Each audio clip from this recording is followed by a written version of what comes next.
Hi, I'm Carl Shellshite. Welcome to ePrep. Parents often ask me questions that include, when should my child take the PSAT? Should they study for the PSAT? When should they take the SAT? And how many times should they take the SAT?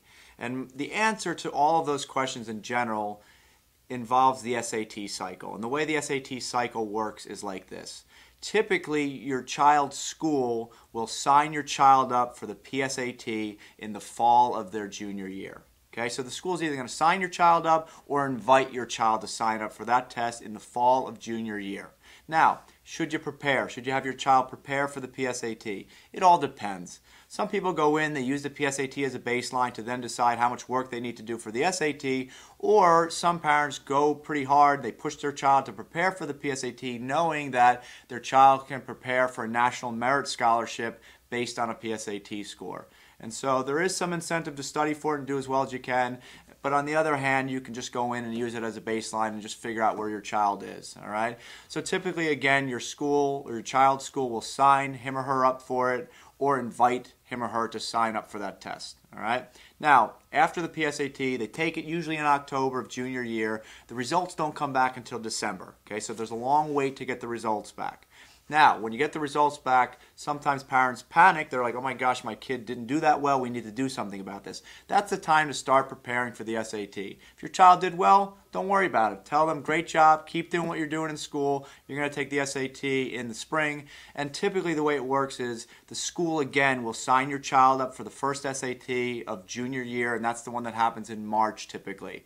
Now, they're either going to sign your child up again or invite your child to sign up. Typically, that will happen at your child's high school. All right? So they all go in as a junior class, and they take it in March. And then after that, you're on your own. Okay, if you want to take it again, you need to sign your child up. Or if you want your child to take it again, you need to sign your child up. And so there's an opportunity after March that comes in May usually. Then there's one in June. And then there's a summer break. And in the senior year, your child still has a few opportunities. Okay, there's usually one in October, November, December, and then the last chance is January of senior year. Now, how many times should your child take it? Okay, my philosophy is this. Take it as many times, or have your child take it as many times as he or she needs to maximize their score.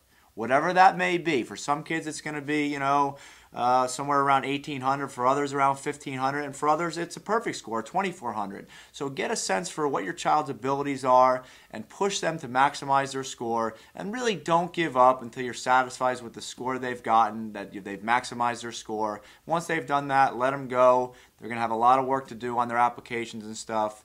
But the message to parents is this: keep supporting your child, be with them the whole way, and I encourage you to take the long view on your child. And what I mean by that is every child will develop at his or her own pace.